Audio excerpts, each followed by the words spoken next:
So the other day, Fox Friends, is it Fox and Friends? No, it's Fox News, right? Yeah, it's the 5. This has been a great start to our quasi-show that we're doing here for you guys. Okay, the other day, Fox News is talking about Black Lives Matter. And they've realized the top problem with Black Lives Matter. It's not the police, it's not how many black people have been killed, it's not systematic racism or discrimination. The problem is how much it offends white Fox News anchors. Oh, I see. So let's let them tell you all about it here, and then we'll come back and talk about it. It is, it is uncomfortable. I don't know. I sometimes you feel like it's hard to say anything right. Kimberly? Right? You've got to be inclusive. You can't sit there and say, I'm just addressing one group. And I think it's very insulting to say, well, white people don't understand it.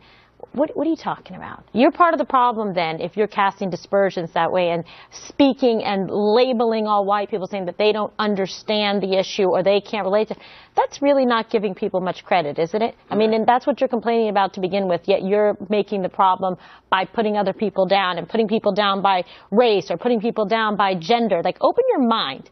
We're in an impossible situation. If you come up to us and say, well, you know, there was slavery in this country 220 years ago and white people did it and I hold you responsible, what do you want me, Melissa, Greg, and Kimberly to say? So I love that. First of all, Melissa Francis telling the audience, well, it makes me uncomfortable. Oh, I'm sorry, I didn't want to make you uncomfortable. You know who's really uncomfortable? The people who get shot and killed. They're very, very uncomfortable. In fact, on another story we did, a YouTube commenter made a great point. He said, so let me get this right.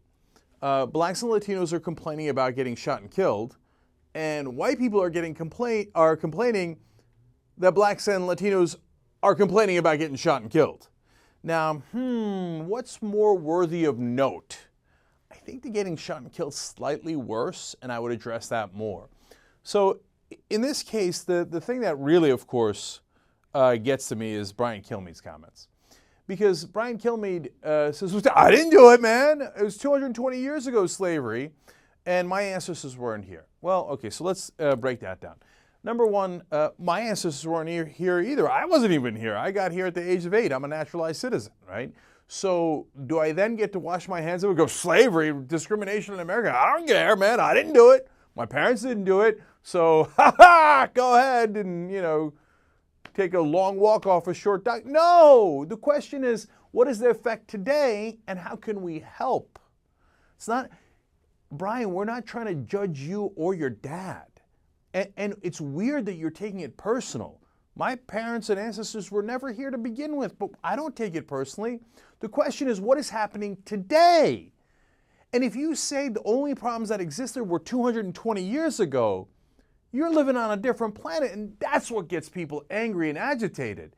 Because right now, the average black person gets born into a family with $11,000 in savings. The average white person gets born into a family with $150,000 in wealth overall, I should say, right? And because that's not just savings, but also the price of their house, what they've accumulated in wealth overall. Now, $11,000 to $150,000 is a giant difference. That's not a level playing field. One guy has a chance to get a job and go on to school. Now, it's not like the guy who's born into, on average, a household that has a wealth of $11,000 it can't do any of those things. It's just that it's much harder. It's okay to recognize that.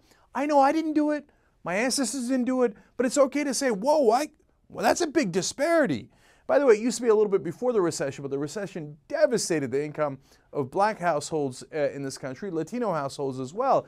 White households got hurt badly as well, but obviously it's still a giant disparity. But it's not just about wealth, it's also about crime statistics and police brutality statistics.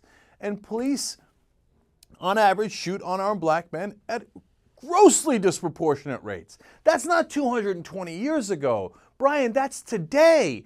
I know your daddy didn't do it, but it's happening. It doesn't mean just because you didn't do it or your dad didn't do it that it didn't happen. All these shootings are happening today. So if you're a decent human being, you look at that and go, what can I do to make that better? If you're not a decent human being, you look at that and go, I didn't do it, man, not my problem. And you constantly complaining about getting shot and killed because of your race, it's annoying me. So I'm going to complain about that, and I think I'm right and you're wrong. So why don't you shut up already about being killed? Gee, I wonder who's a decent guy and who's not a decent guy. And I wonder who's taking it personally and feels kind of guilty about things and who doesn't. Man, they don't get it at all. And that's the whole point of Black Lives Matter, is so that people can begin to understand that this problem does exist and there is something we should do about it.